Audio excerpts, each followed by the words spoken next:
এটা একটা তিলের ক্ষেত, সবুজ আর সবুজ। এটাকে আমরা তিল গাছ বলি। তিল থেকে তেল হয়। একটা তিলের মাঠ। এদিকে কালাই বলি আমরা। এই কালাইয়ের গাছ থেকে সবুজ সবুজ এক ধরনের কালাই হয়, যেটাকে আমরা মুগ কালাই বলি। এটা মুগ কালাইয়ের গাছ। আর চারিদিকে সবুজ আর সবুজ মাঠ। এটাকে আমরা কুসুর বলি, আখ। এই আখগুলো বড় হলে মিলে সরবরাহ করা হয়। নভেম্বর ডিসেম্বরে আখগুলো বড় হয় এবং কাটা হয়। এটা আখের ক্ষেত।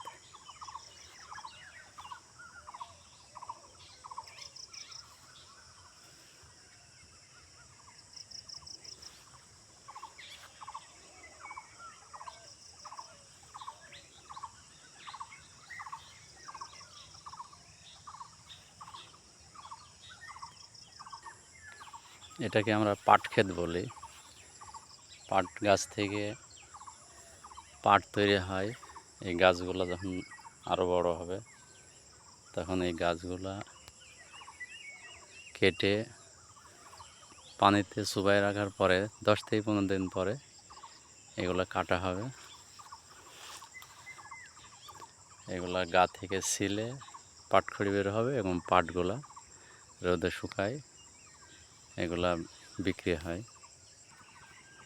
এগুলোকে আমরা পাটের ক্ষেত বলি। অনেক অনেক পাটের জমি। এই পাটের জমি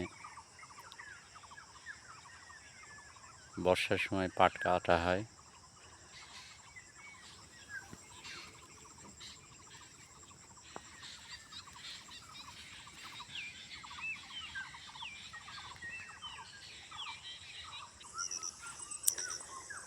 এদিকে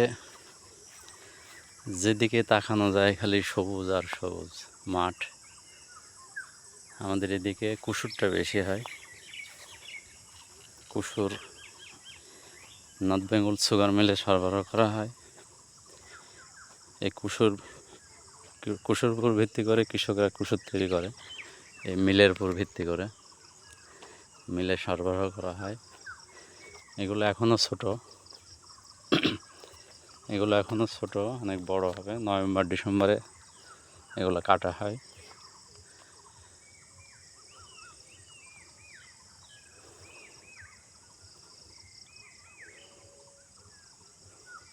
আমি একটা হলুদ ক্ষেতে দাঁড়ায় আছি।